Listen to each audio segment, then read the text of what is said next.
So dear students, हम अपनी class की शुरुआत कर लेते हैं। आज का जो हमारा सब्जेक्ट है बायोकेमिस्ट्री का सब्जेक्ट जो है इसको हम स्टार्ट करने वाले हैं। बायोकेमिस्ट्री के जितने भी यूनिट है सब के सब इंतहाई आसान यूनिट है। इसमें आपके लिए जो सबसे मुश्किल यूनिट है वो है ऑर्गेनिक केमिस्ट्री। ऑर्गेनिक केमिस्ट्री में भी सबसे जो मुश्किल टॉपिक है वो है IUPAC system, international union of pure and applied chemistry. इसको हम इंशाल्लाह डिटेल के साथ डिस्कस करेंगे यूनिट नंबर 2 में। आज का जो हमारा लेक्चर है बायोकेमिस्ट्री का, जो कि इंट्रोडक्टरी लेक्चर है, इसमें हम वो तमाम चीज़ें जो है डिस्कस करेंगे जो कि आने वाले जितने भी क्लासेस होंगी उसमें फिर आप लोगों को इन सारी चीज़ों की बहुत ज़्यादा ज़रूरत होगी।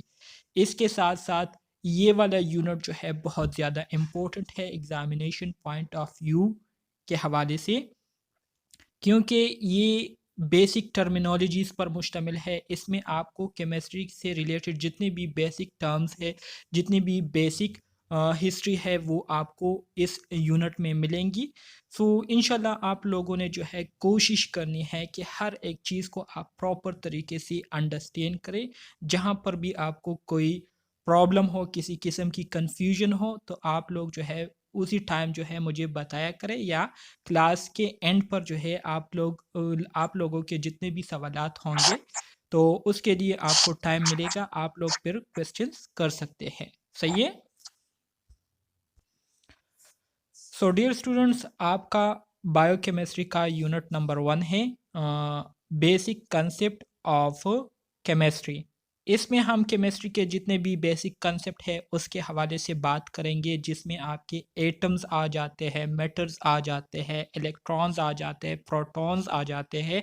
इसी तरह से मैटर के आपके पास जो डिफरेंट स्टेट्स है वो सारी चीज़ें आ जाते हैं। तो ऑब्जेक्टिव्स की तरफ पढ़ जाते हैं, जिसमें हम टॉपिक्स के हवाले से बात करेंगे। At the end of this lecture, the students will be able to discuss the following basic concept of chemistry. आज के लेक्चर में हम इस केमिस्ट्री में जितनी चीज़ें पढ़ने वाले हैं तो वो आपके सामने मौजूद है, जिसमें सबसे पहले हम बात करेंगे importance of chemistry in nursing. Nursing में हम केमिस्ट्री क्यों पढ़ते हैं, नर्सिंग जो है ये हमारे साथ ऐसी क्या ज़रूरत है केमिस्ट्री की जिसकी वजह से हम केमिस्ट्री को नर्सिंग फील्ड में भी स्टडी करते हैं। वैसे तो आप सबको पता है कि नर्सिंग फील्ड और केमिस्ट्री जो है ये दोनों अलग अलग फील्ड है, ठीक है। लेकिन हम नर्सिंग में ही केमिस्ट्री को क्यों स्टडी करते हैं इसके हवाले से हम बात करेंगे और इस कंसेप्ट को अंडरस्टैंड करने की कोशिश करेंगे। इसके बाद फिर हम बात करेंगे मैटर पर, कि मैटर किसे कहते हैं, ठीक है। मैटर किसे कहते हैं इसको हम सिंपल अल्फाज में डिफाइन करेंगे और इसको अंडरस्टैंड करने की कोशिश करेंगे। इसके अलावा हम बात करेंगे एलिमेंट्स पर बात करेंगे, मिक्सचर पर बात करेंगे, कंपाउंड्स पर बात करेंगे, ठीक है। इसके अलावा स्ट्रक्चर ऑफ एटम के हवाले से हम डिस्कशन करेंगे। एटम के हवाले से डिफरेंट जो थ्योरिस्ट थे जिन्होंने डिफरेंट मॉडल पेश किए थे और एटम की एक्सप्लेनेशन उन्होंने उन मॉडल्स में की थी, तो उस पर हम थोड़ी सी रोशनी डालेंगे और एटम को अंडरस्टैंड करने की कोशिश करेंगे। इसके साथ साथ केमिकल फार्मूला किसे कहते हैं, केमिकल रिएक्शन से क्या मुराद है, ठीक है, इसको अंडरस्टैंड करेंगे। इक्वेशन हो गई, हमारे साथ मुख्तलिफ किस्म के बॉन्डिंग्स है, ठीक है, जिसमें आपके पास स्ट्रॉन्ग बॉन्ड्स भी आ जाते हैं, वीक बॉन्ड भी आ जाते हैं। स्ट्रॉन्ग बॉन्ड्स में आपके पास जो है आयनिक बॉन्ड्स हो गए, ठीक है, इसी तरह से कोवेलेंट बॉन्ड हो गए, इसी तरह से मेटेलिक बॉन्ड्स हो गए, तो ये स्ट्रॉन्ग बॉन्ड्स कहलाते हैं। इसके अलावा वीक बॉन्ड में आपके पास हाइड्रोजन बॉन्डिंग है, इसके इस साथ साथ वंडरवाल फोर्सेस है, ठीक है, इसके साथ साथ डाइपोल डाइपोल इंटरेक्शन है और इसके अलावा लंदन डिस्पर्जन फोर्सेस है। तो ये आपके वीक बॉन्ड में आते हैं, ठीक है। रिडॉक्स रिएक्शन किसे कहते हैं और एसिड बेस से क्या मुराद है। एसिड बेस के हवाले से जो डिफरेंट थ्योरिस्ट है जिसमें आपके पास अर्हीनियस आ जाते हैं, इसके अलावा लवरी कंसेप्ट आ जाता है, ठीक है। तो इन सारे थ्योरीज के बेस पर हम एसिड बेस को भी डिस्कस करेंगे। आज का जो लेक्चर है इंतहाई सिंपल है, आसान है, इसमें जो है किसी किस्म की कंफ्यूजन इंशाल्लाह आप लोगों को नहीं होगी। अगर किसी जगह पर आप लोग कंफ्यूज होते हैं, किसी चीज़ की समझ नहीं आती, तो आप बार बार जो है मुझसे पूछ सकते हैं। सही है। अपने माइक्स जो है म्यूट कर लीजिए ताकि डिस्टरबेंस ना हो क्लास में। सबसे पहले हम बात करते हैं नर्सिंग की। नर्सिंग किसे कहते हैं? आप सब स्टूडेंट्स ने नर्सिंग के हवाले से बहुत सारे डिफिनीशंस जो है सुने होंगे। बहुत सारे थ्योरिस्ट हैं जिन्होंने नर्सिंग की डिफिनीशन की थी अपनी परसेप्शन के हवाले से, जिसमें आपके पास फ्लोरेंस नाइटिंगेल आ जाती है, वर्जीनिया हेंडरसन आ जाती है, आइमोजीन किंग आ जाती है। इसके अलावा आपके पास जो है हेलगट पेपलाई आ जाती है। तो ये डिफरेंट थ्योरिस्ट थे, पोएनियर ऑफ नर्सिंग है, ठीक है, जिन्होंने नर्सिंग के हवाले से बहुत सारे इकदामात किए थे और नर्सिंग की एडवांसमेंट में इन्होंने बहुत ज़्यादा इम्पोर्टेंट रोल प्ले किए थे। तो नर्सिंग किसे कहते हैं, नर्सिंग को हम अंडरस्टैंड करने की कोशिश करेंगे। सबसे पहले सिंपल अल्फाज में मैं आपको जनरली नर्सिंग की डिफिनीशन आपको उर्दू में कराता हूँ। नर्सिंग क्या है? नर्सिंग जो है ये असल में हमारे साथ एक हेल्थ केयर प्रोफेशन है, ठीक है, जिसमें हम क्या करते हैं, जिसमें हम इंडिविजुअल, फैमिलीज और कम्युनिटीज़ को केयर प्रोवाइड करते हैं, ठीक है, ताकि उनकी जो हेल्थ स्टेटस है वो मेंटेन रहे और उनको जो है हम मुख्तलिफ़ किस्म की बीमारियों से क्या करें, प्रोटेक्ट कर सकें। तो ये पूरा जो अमल हम करते हैं जिसके ज़रिए हम लोगों को केयर प्रोवाइड करते हैं, उनको मुख्तलिफ़ किस्म की बीमारियों से प्रिवेंट करते हैं और इसके साथ साथ उनकी जो हेल्थ स्टेटस है उसको मेंटेन रखने के लिए हम जो इक़दामात करते हैं, ठीक है, तो इस पूरे प्रोसेस को क्या कहते हैं, इस पूरे प्रोसेस को नर्सिंग कहते हैं। सही है। यहाँ पर आपको नर्सिंग की जो डिफिनीशन की गई है इंतहाई सिंपल अल्फाज में की गई है। कहते हैं कि nursing is a healthcare profession that focus on the care of individual, families and communities so they may attain, maintain or recover optimal health and quality of life from conception to death। वही definition है जो कि अभी मैंने आपको बताई थी कि नर्सिंग जो है ये हमारे साथ एक ऐसा हेल्थ केयर प्रोफेशन है जिसमें हम बेसिकली क्या करते हैं, जिसमें हम बेसिकली इंडिविजुअल लोगों को केयर प्रोवाइड करते हैं, फैमिलीज़ को केयर प्रोवाइड करते हैं, इसी तरह से कम्युनिटीज़ पर मुश्तमिल जितने भी लोग होते हैं उनको हम क्या करते हैं, केयर प्रोवाइड करते हैं। इसके साथ साथ इनको हम वक्तन फ़वक्तन टीच करते हैं, इनको हम ट्रेनिंग देते हैं ताकि इनकी जो हेल्थ स्टेटस है ये क्या रहे, ऑप्टिमल रहे। ऑप्टिमल से मुराद ये है कि इनकी जो हेल्थ स्टेटस है ये मुकम्मल तौर पर ठीक रहे और ये अपने रोज़मर्रा की जो एक्टिविटीज़ है उसको बग़ैर किसी किस्म के सपोर्ट के वो ख़ुद से सर अंजाम दे सकते हो और एक बेहतर क्वालिटी ऑफ लाइफ को जो है ये पैदाइश से लेकर डेथ तक जो है वो गुजार सके। कंसेप्शन टू डेथ से मुराद ये है, कंसेप्शन मीन पैदाइश से लेकर डेथ तक ये पूरी ज़िंदगी जो है क्वालिटी ऑफ लाइफ गुजार सके। तो इसके लिए हम जो केयर देते हैं तो इस पूरे प्रोसेस को हम क्या कहते हैं, नर्सिंग कहते हैं। सही है। इसी तरह से वर्ल्ड हेल्थ ऑर्गेनाइजेशन ने नर्सिंग की जो डिफिनीशन की है तो इसमें कहते हैं कि nursing encompasses the autonomous and collaborative care of individual of all ages, families, group and communities, sick or well and in all setting is called nursing। Nursing क्या है? नर्सिंग हमारे साथ ये एक ऐसा खुद मुख्तार और एक ऐसा कोलैबोरेटिव केयर प्रोसेस है जिसमें हम क्या करते हैं, जिसमें हम आल एजिस के लोगों को हम क्या करते हैं, केयर प्रोवाइड करते हैं, ठीक है, चाहे वो फैमिली से बिलोंग करते हो, चाहे वो ग्रुप के फॉर्म में हो या कम्युनिटीज़ के फॉर्म में हो, चाहे वो सिक हो या वेल हो या जिस तरह की कंडीशन भी उनकी हो, तो उनको हम क्या करते हैं, केयर प्रोवाइड करते हैं। तो इसको क्या कहते हैं, इस पूरे प्रोसेस को हम नर्सिंग कहते हैं। समझ आ गई नर्सिंग की? जी सर। कोई कंफ्यूजन है इसमें? No sir. Okay, very good, very good. मज़ीद आगे बढ़ते हैं। Nursing definition by Florence Nightingale. Florence Nightingale ने नर्सिंग की क्या डिफिनीशन की थी? फ्लोरेंस नाइटिंगेल को लेडी विद द लैम्प का खिताब भी मिला है। इनके बारे में आप लोग इंशाल्लाह जब सेकंड सेमेस्टर में आएंगे तो नर्सिंग थ्योरी ये आपका एक सब्जेक्ट है जिसमें आप तमाम जितने भी नर्सिंग थ्योरिस्ट हैं जिन्होंने नर्सिंग की इम्प्रूवमेंट के लिए मुख्तलिफ थ्योरीज पेश की थी, तो इन सारे थ्योरिस्ट को फिर आप लोग डिटेल के साथ पढ़ेंगे। ठीक है, अभी मैंने आप लोगों की आसानी के लिए नर्सिंग की डिफिनीशन को आसान बनाने के लिए कुछ थ्योरिस्ट जो है इनको इंक्लूड किया है ताकि आप नर्सिंग को जो है बेहतर तरीके से समझ सके। सो फ्लोरेंस नाइटिंगेल ने नर्सिंग की जो डिफिनीशन की है तो इन्होंने किस तरह से नर्सिंग को डिफाइन किया है। According to Florence Nightingale, nursing is defined as the act of utilizing the patient environment to improve their condition and assist in their recovery is called nursing. Florence Nightingale ने nursing की जो definition की है कि तो वो कुछ इस तरह से की है कि नर्सिंग जो है ये हमारे साथ एक ऐसा अमल होता है जिसमें नर्सिस क्या करते हैं, जिसमें नर्सिस अपने पेशेंट की एनवायरनमेंट को यूटिलाइज करते हुए, इस्तेमाल करते हुए, बरूह कार लाते हुए पेशेंट को जो है एक प्रॉपर तरीके से उनको केयर प्रोवाइड करते हैं और उनकी जो हेल्थ कंडीशन है उसको इम्प्रूव कराते हैं और उस वक्त तक उन पेशेंट को केयर देते हैं जब तक उनकी मुकम्मल तौर पर रिकवरी ना हो जाए।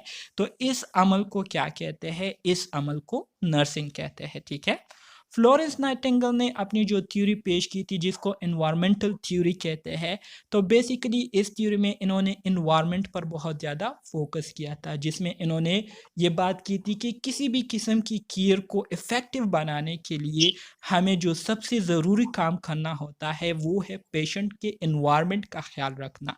मतलब ये है कि जहाँ पर हम पेशेंट को रख रहे हैं या उनको केयर दे रहे हैं तो वो जगह जो है बिल्कुल रिलैक्स होनी चाहिए, कंफर्टेबल होनी चाहिए।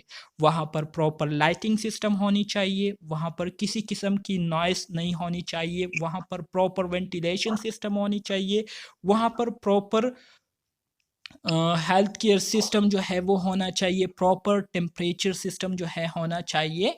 तो इस तरह से पेशेंट को जो है किसी किस्म की अनकंफर्टेबिलिटी कंडीशन का सामना नहीं करना पड़ेगा और यही एनवायरनमेंट जो है पेशेंट की रिकवरी में बहुत इम्पॉर्टेंट रोल प्ले करती है। तो ये हमारे साथ एक सिंपल डिफिनीशन है जो कि फ्लोरेंस नाइटिंगेल ने नर्सिंग की थी। इसी तरह से वर्जीनिया एविनल हेंडरसन ये हमारे साथ दूसरी थ्योरिस्ट हैं। इन्होंने नर्सिंग की जो डिफिनीशन की है वो कुछ इस तरह से की है कि the unique function of the nurses is to assess the individual sick और well in the performance of those activities contributing to health or its recovery that he would perform unaided if he had the necessary strength, wealth or knowledge. Nursing की definition इन्होंने कुछ इस तरह से की है कि नर्सिंग जो है ये हमारे साथ एक ऐसा फील्ड है जिसमें नर्सिस का बुनियादी फंक्शन ये होता है कि इन्होंने अपने जो पेशेंट है उनको उस वक्त तक जो है असेस्ट करना होता है, उस वक्त तक जो है उनको केयर देना होता है जब तक पेशेंट जो है खुद से इस काबिल ना हो जाए कि वो खुद से अपने काम करना शुरू करे और वो फिर दूसरे लोगों के मोहताज ना रहे। तो इस अमल को नर्सिस के जो अमल है, नर्सिस जो काम कर रहे हैं जिसमें वो अपने पेशेंट को केयर देते हैं, ठीक है, तो इसको क्या कहते हैं, इसको नर्सिंग कहते हैं। डियर स्टूडेंट, सारा लेक्चर जो है वो रिकॉर्ड हो रहा है, आप रिलैक्स रहे, ये आप लोगों का पहला दिन है तो इंशाल्लाह दूसरे दिन पर आप लोगों को इस तरह की प्रॉब्लम जो है वो नहीं देखने पड़ेंगे। ठीक है, तो रिलैक्स रहे और अपने माइक्स जो है म्यूट रखा करें ताकि क्लास में डिस्टर्बेंस ना हो, बाकी स्टूडेंट जो है डिस्टर्ब ना हो।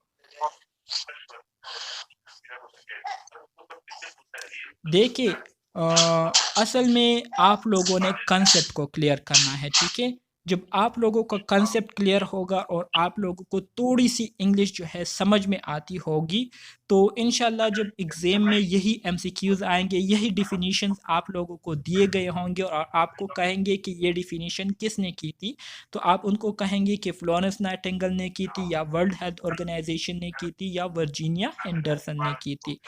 इसमें किसी किस्म की मुश्किल की बात नहीं है। इंशाल्लाह एमसीक्यूज़ भी मैंने आप लोगों के लिए बनाए हुए हैं, यूनिट वाइज एमसीक्यूज़, तो उसकी भी फिर हम प्रॉपर तरीके से तैयारी करेंगे इंशाल्लाह। इस पूरे सेशन के थ्रू जो है मैं आपको 100% जो है एग्ज़ाम के लिए प्रिपेयर करूँगा।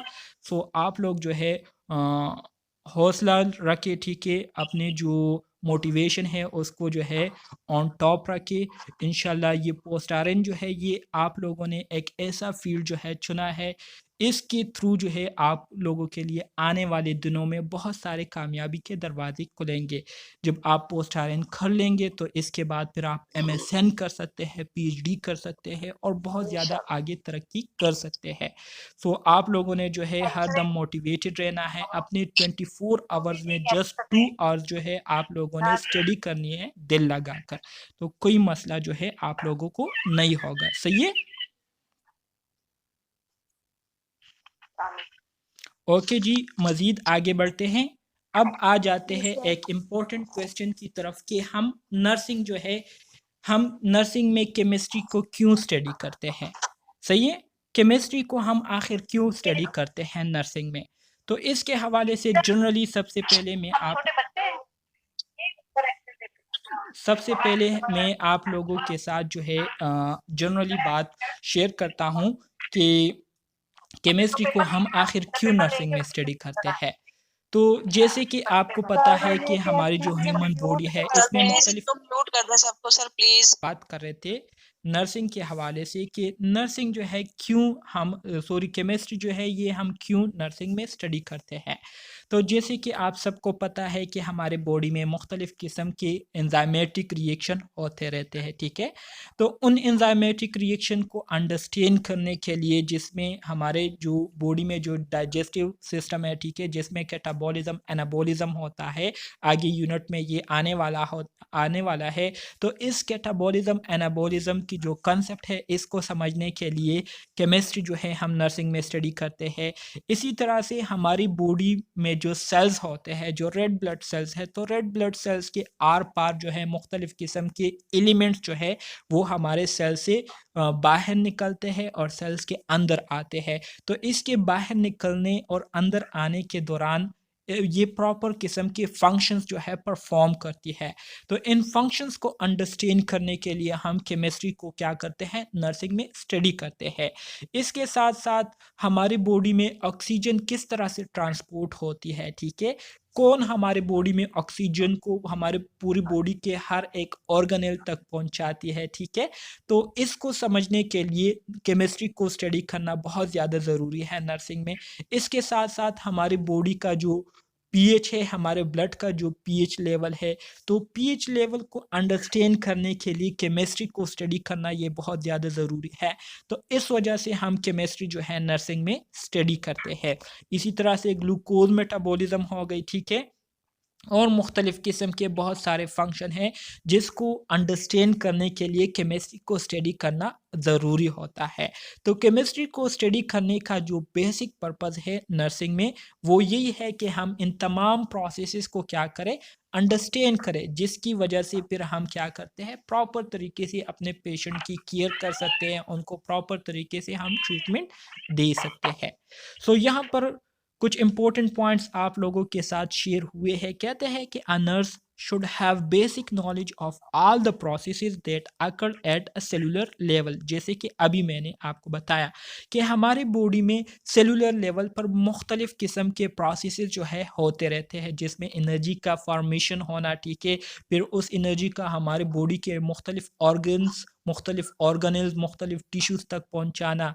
इसी तरह से हमारी बॉडी में जो एंजाइम्स है, ठीक है, तो उन एंजाइम्स के जो एक्शंस होते हैं उसको अंडरस्टैंड करने जानने के लिए हम क्या करते हैं, केमिस्ट्री को नर्सिंग फील्ड में स्टडी करते हैं।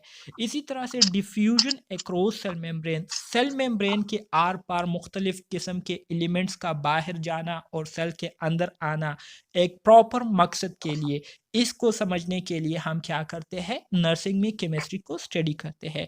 ऑक्सीजन किस तरह से ट्रांसपोर्ट होती है हमारी बॉडी में, किस तरह से पीएच जो है हमारे ब्लड की जो पीएच है, किस तरह से पीएच जो है हमारे ब्लड की जो एसिडिटी और बेसिसिटी है उसको कंट्रोल करती है।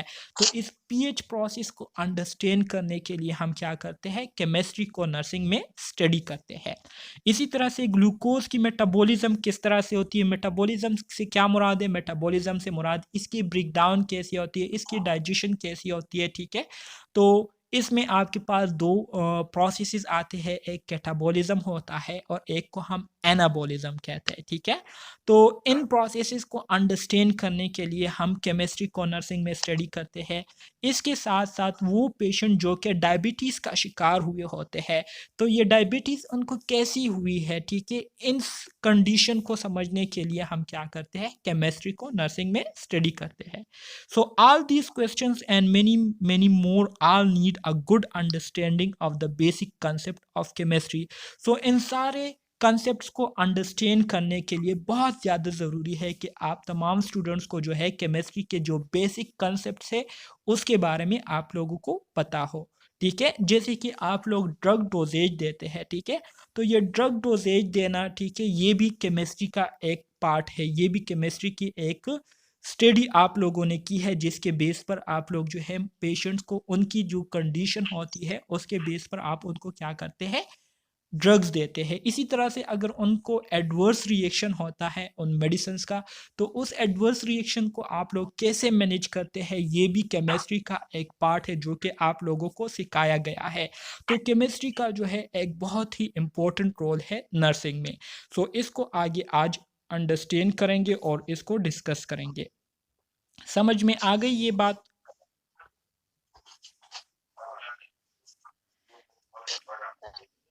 जी सर। ओके, कंटिन्यू करते हैं। Your patient might have acidosis और अल्काइलोसिस विच मे बी मेटाबॉलिक और रेस्पिरेटरी इन नेचर और बोथ, ठीक है। इसी तरह से हमारे पास बाज़ औक़ात पेशेंट आते हैं जो कि एसिडोसिस का शिकार हुए होते हैं या अल्काइलोसिस का शिकार हुए होते हैं। एसिडोसिस से मुराद ये है कि उनका जो पीएच वैल्यू है वो कम हुई होती है या उनकी जो पीएच वैल्यू है वो बहुत ज़्यादा हो चुकी होती है, जिसकी वजह से वो एसिडोसिस या अल्काइलोसिस का शिकार हो जाते हैं, ठीक है। तो ये एसिडोसिस अल्काइलोसिस जो है ये मेटाबॉलिक भी आपके पास हो सकती है और रेस्पिरेटरी एसिडोसिस अल्काइलोसिस भी हो सकती है, ठीक है। सो इसको समझने के लिए हम क्या करते हैं, केमिस्ट्री को स्टडी करते हैं नर्सिंग फील्ड में। इसके साथ साथ यू में also need an understanding about electrolytes. Electrolytes आपको पता है आपके पास सोडियम हो गई, पोटाशियम हो गई, कैल्शियम हो गई, ये वो तमाम बेसिक इलेक्ट्रोलाइट है जो कि हमारे बॉडी में बहुत ही इंपॉर्टेंट रोल प्ले करती है, ठीक है। इसके साथ साथ हमारी किडनी में जो वाटर रिटेंशन प्रोसेस होता है या वाटर की जो ओवर एक्सक्रीशन वगैरह होती है, ठीक है, या डायरिया जब होती है, तो इसमें क्या होता है, इसमें इन इलेक्ट्रोलाइट्स की बहुत ज़्यादा इम्पोर्टेंट रोल होता है। तो इनके फंक्शंस को अंडरस्टैंड करने के लिए हमें केमिस्ट्री को स्टडी करना पड़ता है नर्सिंग में। The nurse will be hanging so many different fluids, and if he or she does not know what it is for and how it will affect the patient life will be danger. So इसीलिए आप तमाम nurses को जो है ये पता होना चाहिए कि जितने भी एलिमेंट्स है, चाहे वो सोडियम हो, पोटाशियम हो, कैल्शियम हो, ठीक है, क्लोरीन हो, इनके फंक्शंस के बारे में अगर आप लोगों को पता ना हो तो आप लोगों की नॉलेज की कमी की वजह से आपके जो पेशेंट होते हैं जिनको आप लोग केयर दे रहे होते हैं, तो नॉलेज इनसफिशिएंट होने की वजह से आपके पेशेंट जो है वो फिर ख़तरे में होते हैं, उनकी जो लाइफ है वो फिर डेंजर में होती है। क्योंकि जब आपको किसी चीज़ के फंक्शंस के बारे में पता नहीं है और आप फिर भी वो आप पेशेंट को एडमिनिस्टर कर रहे हैं, तो ज़ाहिरी बात है इसकी आपको पता नहीं है कि कितना देना है, कितने डोज में देना है, ठीक है। तो इसकी वजह से मुख्तलिफ़ किस्म के रिएक्शन होंगे और वो रिएक्शन फिर आप लोगों को मैनेज करना नहीं आता होगा और इस वजह से आपका पेशेंट जो है वो कोलैप्स कर सकता है ड्यू टू इनसफिशिएंट नॉलेज। सो इन चीज़ों के बारे में आप लोगों को जानना बहुत ज़्यादा ज़रूरी है। You need to know the language of chemistry. Chemistry की जो लैंग्वेज है, जिस तरह से मैथमेटिक्स में हम एक स्पेसिफिक लैंग्वेज यूज़ करते हैं, इसी तरह से बायोलॉजी में हम स्पेसिफिक टर्म यूज़ करते हैं, बायोकेमिस्ट्री में हम यूज़ करते हैं, तो इसी तरह से केमिस्ट्री के भी एक ख़ास टर्म्स है, ठीक है, लैंग्वेज है। उस लैंग्वेज को समझना बहुत ज़्यादा ज़रूरी है। If someone says that substance x in is in millimoles, you must know that what it is. ठीक है, अगर आपको कोई कहे कि सब्सटेंस एक्स जो है ये हमारे साथ मिलीमोल्स में है, तो आपको पता होना चाहिए कि एक्स से क्या मुराद है, एक्स से जो है ये लोग हमें क्या बताना चाहते हैं। तो ये एक स्पेसिफिक लैंग्वेज है केमिस्ट्री का जो कि आप लोगों को पता होना चाहिए। You must know how to prepare 5% solution of a medicine. आपको पता होना चाहिए कि कैसे आपने मेडिसिन के 5% सोल्यूशन को बनाना है। तो ये सारी चीज़ें जो है आपके पास क्या है, केमिस्ट्री की एक किस्म है। जैसे कि आप लोग क्या करते हैं, जो रिंगर लैक्टेट होता है, तो रिंगर लैक्टेट में आप एक ख़ास अमाउंट में क्या करते हैं, दूसरी मेडिसिन्स को क्या करते हैं, ऐड करते हैं, ठीक है। या प्लेडिक्स जो है आप क्या करते हैं, प्रेडिक्स जो है आप ऐड करते हैं, ठीक है। तो ये सारी चीज़ें क्या है, ये सारी चीज़ें केमिस्ट्री के पार्ट्स है, ठीक है। तो इसको समझना बहुत ज़्यादा ज़रूरी है नर्सिंग में, और इसका एक बहुत ही इम्पोर्टेंट रोल है नर्सिंग में। मज़ीद आगे बढ़ते हैं। Also you need to have a basic understanding of difference between a base and acid. इसी तरह स्टार्ट कर लेते हैं। तो हम बात कर रहे थे कि केमिस्ट्री को हम नर्सिंग में इसलिए स्टडी करते हैं क्योंकि केमिस्ट्री का एक बहुत ही इम्पोर्टेंट रोल है नर्सिंग में, और जितने भी इम्पोर्टेंट रोल है वो ऑलरेडी मैंने आप स्टूडेंट्स के साथ शेयर किए। हम बात कर रहे थे कि नर्सिंग को बेहतर तरीके से, इफ़ेक्टिव तरीके से करने के लिए ज़रूरी है कि हमें बेसिस और एसेट्स के बारे में भी पता हो कि बेसिस क्या होती है, एसेट से क्या मुराद है, इन दोनों के दरमियान डिफरेंस क्या है। तो इस डिफरेंस को समझना तमाम नर्सिस के लिए बहुत ज़्यादा ज़रूरी है, क्योंकि जो रिस्पायरेटरी एसिडोसिस अल्कालोसिस काज होता है, या जो मेटाबॉलिक एसिडोसिस अल्कालोसिस काज होता है, नाम आप लोगों ने ऑलरेडी सुना होगा, ठीक है। तो इसमें एसिडिटी और बेसिडिटी का बहुत ज़्यादा इम्पोर्टेंट रोल होता है। इसके साथ साथ आपका जो पीएच लेवल होता है, ठीक है, जिसको power of hydrogen ion concentration कहते हैं, ठीक है, या पीओएच जो power of hydroxyl ion concentration होता है, ठीक है। तो ये आप लोगों ने ऑलरेडी ये नाम जो है सुने होंगे। तो बेसिक जो कंसेप्ट होता है वो इसी पीएच और पीओएच पर जो है वो मुश्तमिल होता है। तो नर्सिंग को इफ़ेक्टिव बनाने के लिए आप लोगों को पीएच और पीओएच के बारे में पता होना बहुत ज़्यादा ज़रूरी है। It will also help you understand how it is that some medication are more readily absorbed than other in the body।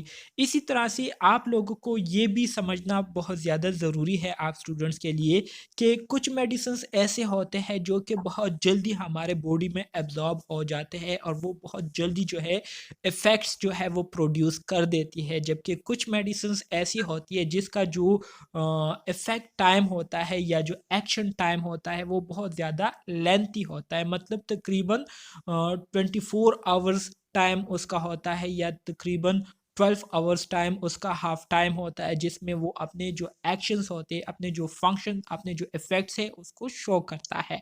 तो ये क्यों करता है, ये मेडिकेशन की जो इफ़ेक्ट है, ठीक है, इसके जो काम करने के जो डिफरेंसेस है ये क्यों है, इन चीज़ों को समझना आप स्टूडेंट्स के लिए ज़रूरी है। और ये आप कैसे समझेंगे, ये आप ऐसे समझेंगे कि जब आप केमिस्ट्री को प्रॉपर तरीके से अंडरस्टैंड करेंगे, इसके बेसिक टर्म्स को प्रॉपर तरीके से अंडरस्टैंड करेंगे, तो आप लोगों को फिर इन सब चीज़ों के बारे में पता चल जाएगा। मेडिकेशन की जो ऑब्जर्प्शन है, ठीक है, बायो अवेलेबिलिटी है, ड्रग डोजेज हो गई, फार्माकोकाइनेटिक, फार्माकोडायनेमिक, एक बहुत ही इंटरेस्टिंग सब्जेक्ट है, कंसेप्ट है। इसको हम इंशाल्लाह सबसे आखिर में डिस्कस करेंगे ताकि आपको ये सारी बातें जो है याद रहे, क्योंकि फार्माकोलॉजी एक तो लेंथी है, दूसरा थोड़ा सा टफ है। तो अगर इसको हम लास्ट में करेंगे तो मतलब पेपर्स के करीब होंगे, आप लोगों को वो बातें याद रहेंगी, आपसे जो है वो माइंड से नहीं निकलेंगी। तो इसलिए उसको हमने लास्ट में रखा है। सही है।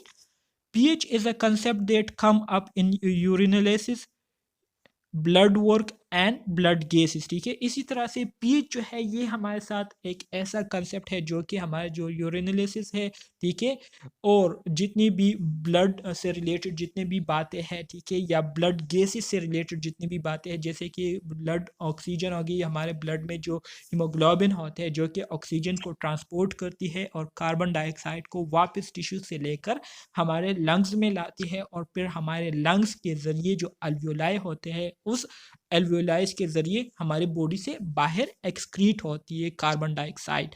तो ये सारी चीज़ें जो है बहुत ही इम्पोर्टेंट रोल प्ले करती है, और इसको समझने के लिए ज़रूरी है कि आप लोगों को पीएच के बारे में पता हो। सो पीएच जो है ये आप तब समझेंगे जब आप केमिस्ट्री को स्टडी करेंगे, और जब आप केमिस्ट्री को स्टडी करेंगे तो इसका एक बहुत ही इम्पोर्टेंट रोल है आपके नर्सिंग में। तो इससे आपकी जो नर्सिंग प्रैक्टिसेस है वो क्या होगी, इफेक्टफुल होंगी, आपकी जो नर्सिंग प्रैक्टिसेस है वो फिर बहुत ज़्यादा इम्प्रूव होंगी।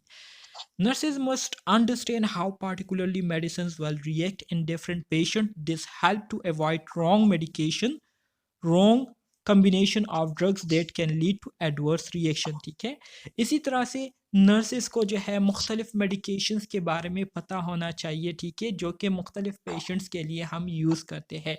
इसी तरह से अगर हम जो ड्रग्स है, एक ख़ास ड्रग्स को हम रॉन्ग पेशेंट को एडमिनिस्टर करते हैं तो ज़ाहिरी बात है उसके फिर हमें एडवर्स इफ़ेक्ट जो है वो देखने पड़ेंगे। सो अगर नर्स जो है वो कॉम्पिटेंट होंगे, कॉम्पिटेंट से मुराद अगर नर्स जो है वो काबिल है, ठीक है, उनके पास नॉलेज है, उनके पास स्किल्स है, तो वो फिर उन एडवर्स इफ़ेक्ट्स को आसानी से जो है वो मैनेज कर लेंगे, ठीक है, उसको हैंडल कर लेंगे। लेकिन अगर आपके पास नॉलेज नहीं है, स्किल्स नहीं है, तो आपके लिए फिर इसको कोप करना, इसको मैनेज करना बहुत ज़्यादा मुश्किल हो जाएगा। इसके साथ साथ सर ये पीओएच क्या था? जी, पीएच का तो आइडिया हो गया कि पीओएच आपने इधर लिखा था, वो किस लिए था? POH मतलब power of pH hydroxyl plus ion. ये पीओएच। OH जो होता है ना, ये हाइड्रोक्सल आयन है, ठीक है, जबकि PH mean power of hydrogen ion. ठीक है, हमारे साथ जो हाइड्रोजन होते हैं जिसकी वजह से एसिडिटी जो है, अगर ये हाइड्रोजन आयन जो है हमारे बॉडी में बहुत ज़्यादा इंक्रीज हो जाए तो इसकी वजह से हमारी जो एसिडिटी है वो क्या हो जाएगी, वो इंक्रीज हो जाएंगी। मतलब हाइड्रोजन आयन की इंक्रीज होने की वजह से हमारा जो पीएच लेवल है वो क्या होगा, वो नीचे की तरफ जाएगा। सो जब नीचे की तरफ जाएगा मतलब एसिडिटी ज़्यादा होगी। पीएच जो नॉर्मल वैल्यू है वो आपके पास क्या है, वो आपके पास 7.34 से लेकर 7.45 तक है। ठीक है, 7.45 तक है, ये आपके पास नॉर्मल वैल्यू है किस चीज़ की, पीएच की। और एमसीक्यूज में ये वाला पॉइंट जो है आया हुआ है ऑलरेडी आपके एग्जाम्स में। तो आप लोगों को ये याद होना चाहिए कि नॉर्मल पीएच वैल्यू आपकी क्या है, ब्लड की नॉर्मल पीएच वैल्यू क्या है, 7.34 से लेकर 7.45 तक है। सही है। जी सर। Okay, very good. इसी तरह से मज़ीद आगे कहते हैं कि your patient is feeling giddy, if you don't know chemistry you will not be able to treat that. ठीक है, आपके पेशेंट है, ठीक है, वो अच्छा फील नहीं कर रहा है। अगर आपने अच्छी तरीके से केमिस्ट्री नहीं पढ़ी हो तो फिर आप अपने पेशेंट को ट्रीट नहीं दे सकते, ठीक है, उनको आप प्रॉपर तरीके से केयर नहीं कर सकते। तो केमिस्ट्री को अंडरस्टैंड करना, केमिस्ट्री को समझना, ये तमाम नर्सेस के लिए बहुत ज़्यादा ज़रूरी है, और इसका एक बुनियादी रोल है नर्सिंग में। Your patient is vomiting and you don't know chemistry then you can not treat him. इसी तरह से जब आपके पेशेंट वॉमिट करते हैं तो वॉमिट करने की वजह से जो है आपके पेशेंट जो है बहुत ज़्यादा इलेक्ट्रोलाइट जो है वो लूज़ कर रहा होता है। ठीक है, इसी तरह से जब उनको डायरिया हुई होती है तो डायरिया के दौरान बहुत ज़्यादा बंदा जो है वो डिहाइड्रेटेड हो जाता है। ठीक है, इलेक्ट्रोलाइट उनके बॉडी से क्या हो जाते हैं, लूज़ हो जाते हैं, जिसकी वजह से वो कोमा में भी जा सकते हैं। तो इसी वजह से आप लोगों ने खुद ही देखा होगा कि जो हमारे साथ बहुत ज़्यादा वोमिटिंग कर रहे होते हैं या बहुत ज़्यादा सीवियर डायरिया का शिकार हुए होते हैं, तो उनको फिर हम क्या करते हैं, उनको हम फिर इलेक्ट्रोलाइट जो है वो उनको इन्फ्यूज़ करते हैं, ठीक है, उनको जो है मुख्तलिफ़ किस्म के ड्रग्स देते हैं जिसके ज़रिए उनका जो इलेक्ट्रोलाइट लेवल है वो क्या हो जाए, नॉर्मल हो जाए। अगर उसको हम ना करें तो उसकी वजह से पेशेंट जो है वो शॉक में जा सकता है और उनकी एक्सपायरी हो सकती है। Your patient have ingested a toxic chemical. You don't know the formula of the chemical. If antitoxin, then you are not be able treat him. ज़ाहिर बात है बहुत सारे पेशेंट्स ऐसे आते हैं हॉस्पिटल्स में जो कि किसी वजह से जहरीले चीज़ें खा लेते हैं, ठीक है, जहर खा लेते हैं। तो अब अगर आपको उन जहरीली चीज़ों की केमिकल फार्मूलाज के बारे में पता ना हो, उसके बारे में आपके पास नॉलेज ना हो, तो उसके लिए फिर आप दरियाक जो है वो तैयार नहीं कर सकते, ठीक है, उसके लिए आप एंटीटॉक्सिन या एंटीडोट जो है वो तैयार नहीं कर सकते। तो जब आप उसको तैयार नहीं करेंगे तो ज़ाहिर बात है आपका जो पेशेंट है वो क्या होगा, एक्सपायरी की तरफ जाएगा।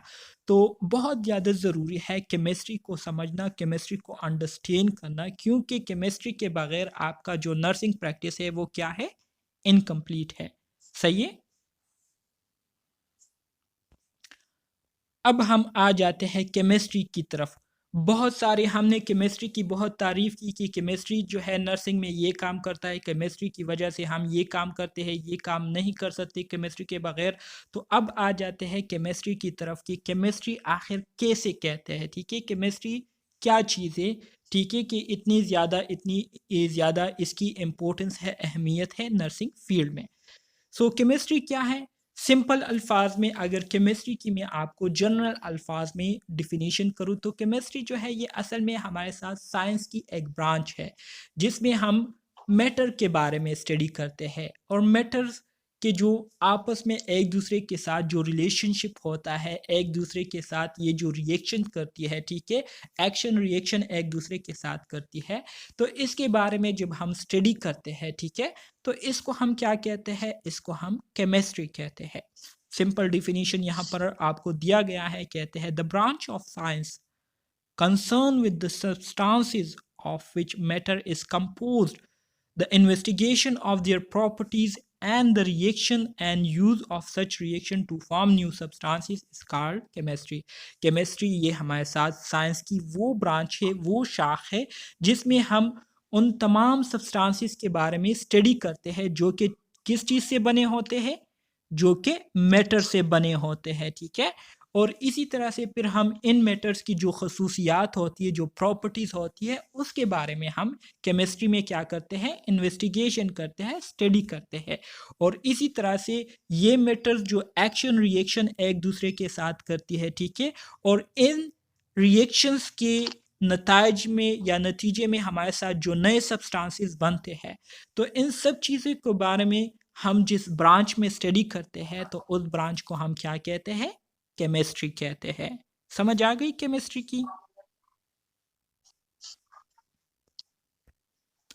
इसी तरह से एक दूसरी सिंपल डिफिनीशन आपको मैंने यहाँ पर दी है आप लोगों की आसानी के लिए, ठीक है, कि अगर एक डिफिनीशन की समझ ना आए तो दूसरी डिफिनीशन जो है आपको अच्छी तरीके से समझ आ जाए। देखिए डिफिनीशन जो है आपको जब आपका कंसेप्ट क्लियर हो, ठीक है, जब आपको किसी चीज़ के बारे में पता हो मुकम्मल तौर पर, तो डिफिनीशंस जो है कोई मैटर नहीं करती, ठीक है। आपने जो कुछ अंडरस्टैंड किया होता है, जो कुछ आपने समझा होता है, उसको आप अपने अल्फाज में जो है डिफ़ाइन करें। जैसे कि मैंने आपको इस केमिस्ट्री की डिफिनीशन से पहले आपको डिफ़ाइन किया कि केमिस्ट्री क्या है, ये हमारे साथ साइंस की एक ब्रांच है जिसमें हम मैटर के बारे में स्टडी करते हैं। इस मैटर के आपस में जो म्यूचुअल रिलेशनशिप होती है, जो ताल्लुक होता है, उसके बारे में स्टडी करते हैं। इसके रिएक्शंस के बारे में स्टडी करते हैं और रिएक्शन के दौरान जो प्रोडक्ट्स बनते हैं उसके बारे में स्टडी करते हैं। तो इसको हम क्या कहते हैं, केमिस्ट्री कहते हैं। बिल्कुल इसी तरह से सिंपल डिफिनीशन दिया गया है कि the study of matter and it interaction with other matters and energy is called chemistry जब हम मैटर के बारे में स्टडी करते हैं और यही मैटर जब दूसरे मैटर के साथ इंटरेक्शन करते हैं मतलब रिएक्शन करती है और इससे हमारे साथ जो एनर्जी प्रोड्यूस होती है, तो इन चीज़ों के बारे में हम जब स्टडी करते हैं इसको हम क्या कहते हैं? केमिस्ट्री कहते हैं।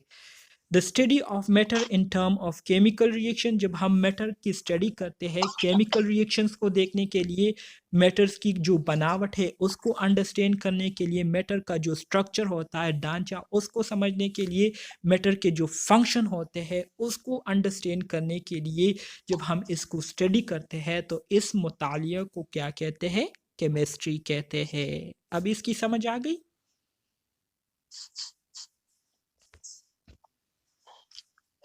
Yes sir. Okay, very yes good. Sir.